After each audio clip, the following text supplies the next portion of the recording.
saw something in the Michigan woods 3 weeks ago that made me question everything I thought I knew about what lives in our forests. It walked on two legs like a man, but it had the head of a wolf and hands that could tear through a car door like paper. What I'm about to tell you will sound impossible, but I have the scars to prove it happened. My name is Marcus, and I've been hunting and camping in the forests of northern Michigan my entire life. 32 years of tracking deer, setting up blinds, and spending weeks at a time in the wilderness. I know every sound the woods make at night. I know what belongs out there and what doesn't. 3 weeks ago, I encountered something that definitely doesn't belong in any natural ecosystem. Something that's been reported across the Midwest for decades, but dismissed as folklore and campfire stories. The locals call it the Dogman, and after what happened to me on October 23rd, I understand why people who see it never want to talk about it. I was on a solo camping trip in the Manistee National Forest, about 40 miles northeast of Grand Rapids. It was supposed to be a simple 3-day hunting expedition in an area I'd been visiting since I was 12 years old. My grandfather first brought me to these woods, and some of my best memories are from camping in this exact spot. The area I camp in is pretty remote. There's an old logging road that gets you within 2 miles of my usual campsite, but after that it's all hiking trails that most people never bother to explore. The nearest other campers are usually at least 5 miles away, and cell phone service cuts out completely once you're more than a mile from the main road. I set up camp on Friday afternoon around 3 p.m. Everything was normal. Birds were active, squirrels were making noise. The usual forest sounds were exactly what I expected. I've camped in this spot probably 15 times over the years, and it's always been peaceful. But as the sun started setting on that first night, things began to feel wrong. The forest went quiet. Not gradually quiet like it usually does when predators are moving through. Suddenly, completely quiet. Every bird stopped singing at once. Every insect stopped buzzing. Even the wind seemed to stop moving through the trees. In 32 years of spending time in the woods, I've learned that when nature goes silent like that, there's a reason. Usually it means a bear or a pack of coyotes is nearby. Sometimes it means a storm is coming. But this silence felt different. It felt like the entire forest was holding its breath. I was sitting by my campfire around 8 p.m., cooking some soup and trying to ignore the unnatural quiet, when I heard the first howl. It wasn't a wolf howl. Michigan doesn't have wolves in this part of the state anymore. They were hunted out decades ago. It wasn't a coyote either. I know what coyotes sound like, and they have a higher-pitched, more yipping quality to their calls. This was deep, guttural. It sounded like a wolf, but bigger, much bigger. And there was something almost human about it, like someone trying to imitate a wolf howl but not getting it quite right. The howl came from the north, maybe a quarter mile away. I sat perfectly still and listened, but it didn't repeat. After about 10 minutes, the normal forest sounds slowly returned. Birds started chirping again. Insects resumed their buzzing. But I couldn't shake the feeling that something was out there watching me. I didn't sleep well that first night. Every small sound woke me up. Around 2 a.m. I heard what sounded like heavy footsteps circling my campsite.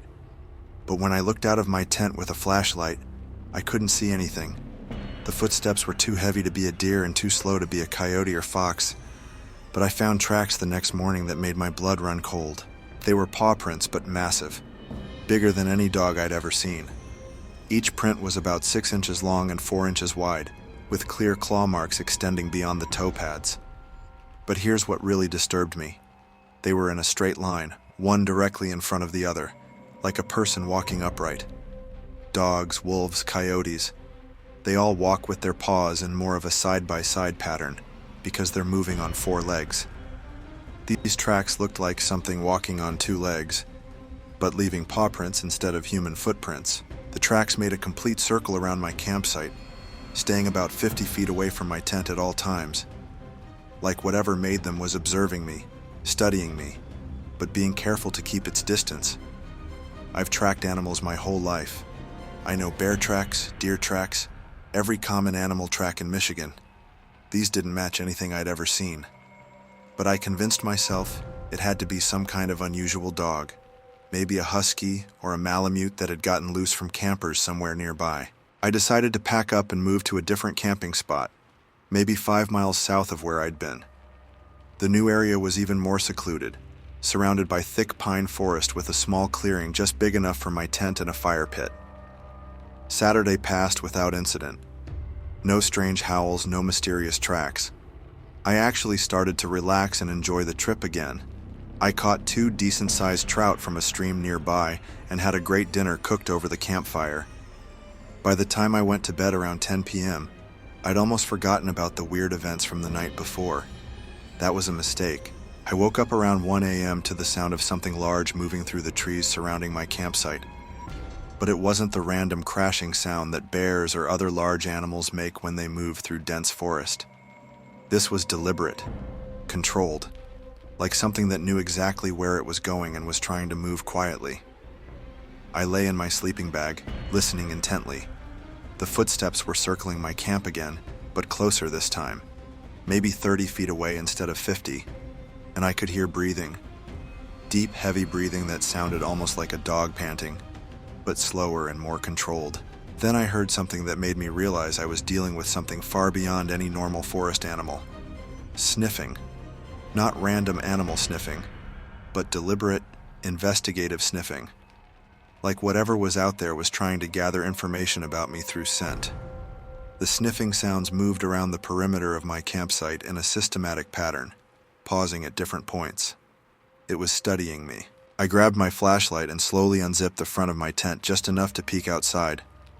The beam of my light cut through the darkness, and for a split second, I saw 2 glowing eyes reflecting the light back at me from about 20 feet away. But these weren't the eyes of any animal I recognized. They were too high off the ground, at least 6 feet up, and they were too intelligent. When the light hit them, they didn't dart away like a startled animal. They held steady, looking directly at me with what I can only describe as curiosity.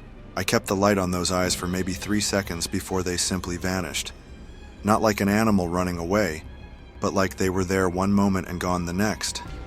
I didn't sleep for the rest of the night. I sat in my tent with my hunting knife in one hand and my flashlight in the other, listening to the sounds of something large moving through the forest around me until sunrise. Sunday morning, I found more tracks. But these were different from the ones I'd seen at my first campsite. These tracks were deeper, more defined, and they showed details that made me question everything I thought I knew about forest animals. The paw prints had what looked like opposable thumbs. The claw marks were arranged more like fingers than regular animal claws. And most disturbing of all, some of the tracks showed what appeared to be knuckle impressions, like whatever made them sometimes walked on its knuckles like a gorilla. But the size was all wrong for any known animal. The prints were huge, and the stride length between them suggested something at least 7 feet tall when walking upright. I took photos of the tracks with my phone, even though I had no signal to send them to anyone. I also took photos of some damaged trees I found near the tracks. The bark had been stripped off in long vertical scratches, about 8 feet off the ground. The scratches were too high and too deep to be made by any animal that should exist in Michigan forests. That's when I made the decision that probably saved my life. I decided to pack up and leave immediately, even though I'd planned to stay until Monday morning. But I didn't leave fast enough. I was taking down my tent around noon on Sunday when I heard the howl again, much closer this time, maybe 100 yards away. And it was answered by another howl from a different direction. There were at least 2 of them. I abandoned most of my camping gear and started hiking toward my truck as fast as I could move while carrying my backpack. The trail back to the logging road was about 2 miles, and I'd hiked it dozens of times before. But I'd never hiked it while feeling like I was being hunted, because that's exactly what was happening. About half a mile into my hike, I realized I was being followed. I could hear footsteps matching my pace, staying maybe 50 yards behind me, but always there. When I stopped, the footsteps stopped. When I sped up, they sped up. I tried to convince myself it was just my imagination, or maybe a curious deer following me. But deer don't follow people for half a mile. And deer don't make the low, rumbling vocalizations I was hearing from the forest behind me. Then I made a mistake that nearly got me killed. I decided to leave the main trail and take a shortcut through the woods. It was a route I'd used before, and it would cut about 20 minutes off my hike time.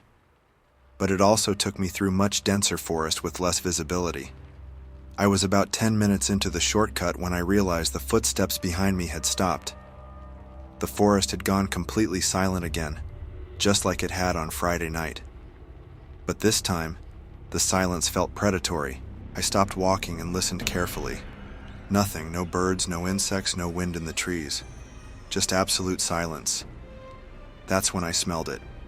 It was a wild, musky smell, like a wet dog that had been rolling in dead fish and rotting meat. The smell was so strong it made me gag, and it seemed to be coming from everywhere at once. I turned around slowly, scanning the forest behind me with my eyes. Nothing visible, but the smell was getting stronger. Then I heard a branch break above me. I looked up and saw something that will haunt me for the rest of my life. It was crouched on a thick tree branch about 15 feet above my head. At first glance, it looked like a massive wolf, but it was sitting upright like a human. Its front legs, or arms, were much longer than any wolf's legs should be, and they ended in hands that were a horrible mixture of human fingers and wolf claws. The head was the worst part. It was shaped like a wolf's head, but larger and more elongated. The snout was filled with teeth that were too big for its mouth, and its eyes were bright yellow and unmistakably intelligent. When it looked down at me, I could see recognition in those eyes. It knew I was human. It understood exactly what I was. We stared at each other for what felt like forever, but was probably only 3 or 4 seconds. Then it tilted its head to one side, like a dog trying to understand something, and made a sound that I still hear in my nightmares. It wasn't a howl or a growl. It was almost like speech, but not quite. Like someone trying to talk with a mouthful of fangs. The sound was deep and guttural, but there was rhythm to it, like it was trying to communicate. Then it smiled. I swear on everything I hold sacred, that thing smiled at me. Its lips pulled back to show those massive teeth, but it wasn't a snarl or a threat display. It was a smile. A knowing, intelligent smile that said it had been playing with me for 2 days and was ready to stop playing. That's when I ran. I dropped my backpack and ran through the woods faster than I'd ever moved in my life. I crashed through underbrush, jumped over fallen logs, and pushed through branches that cut my face and arms. I could hear it coming after me, but it wasn't running. It was moving through the trees above me, leaping from branch to branch like some kind of massive, impossibly agile monkey. Every few seconds, I'd hear that almost speech sound from above, but now it sounded like laughter, like it was enjoying the chase. I reached the main trail and kept running toward the logging road. My lungs were burning and my legs felt like they were going to give out, but I could see my truck in the distance, just a few hundred more yards. That's when it cut me off. The creature dropped from the trees directly onto the trail about 50 feet in front of me. Standing upright, it was at least 7 feet tall, maybe closer to 8. Its arms hung down almost to its knees, and those hands looked strong enough to snap a person in half. But the most terrifying thing was how it moved. It didn't move like an animal. It moved like a person pretending to be an animal. Every gesture was too deliberate, too controlled. Like it had learned how to be a creature of the forest but couldn't quite hide its intelligence. It stood there blocking my path to the truck, and for a moment we just looked at each other. Then it did something that confirmed my worst fears about what I was dealing with. It spoke. Not clearly, and not in any language I recognized, but it was definitely attempting to communicate with me. The sounds came out as a series of low growls and rumbles, but they had the cadence and rhythm of human speech. Then it gestured toward the forest with one of its massive hands, like it was inviting me to go back into the woods with it. I realized it didn't want to kill me. It wanted me to come with it, to follow it deeper into the forest, away from the road, away from civilization, away from any hope of rescue. That realization terrified me more than the idea of being attacked, because it meant this thing was intelligent enough to have plans. It wasn't just a predator following instinct. It was thinking, planning, strategizing. I made a decision that probably saved my life. Instead of trying to run around it or fight it, I slowly backed away while maintaining eye contact. I'd read somewhere that with predators, sudden movements can trigger an attack response, but backing away slowly can sometimes convince them you're not a threat. It worked. The creature watched me back away for about 20 feet. Then it tilted its head again in that unsettling dog-like gesture. Then it smiled again, turned around, and walked back into the forest like nothing had happened. I waited until I couldn't see or hear it anymore, Then I ran to my truck, started the engine, and drove away as fast as I could on that rough logging road. I didn't stop driving until I reached the main highway, and even then I kept looking in my rearview mirror, expecting to see something following me. I've done a lot of research since that day. I've found dozens of similar stories from across Michigan, Wisconsin, Minnesota, and other Great Lakes states. Stories of large, upright walking canine creatures that display intelligence and seem more interested in observing humans than attacking them. The description is always the same: 7 to 8 feet tall, walks upright but can move on all fours, wolf-like head with intelligent eyes, hands instead of paws, and always described as being far more intelligent than any normal animal. I know most people won't believe this story. I probably wouldn't believe it either if someone else told it to me. But I have the photos of the tracks on my phone. I have scratches on my arms and face from running through the forest. And I have nightmares about those yellow eyes and that knowing smile. I haven't been camping since that weekend, and I don't think I ever will again. Because now I know that there are things in our forest that we don't understand. Things that are watching us when we think we're alone in the wilderness. The Dogman is real. I've seen it, smelled it, heard it try to communicate. And the most terrifying part isn't that it exists. It's that it's intelligent enough to let me live to tell this story. I think it wanted me to tell people what I saw. I think it wanted word to get out that it's there in those deep woods, watching and waiting. And I think there are more of them than we realize. If you've had a similar encounter, share your story in the comments below.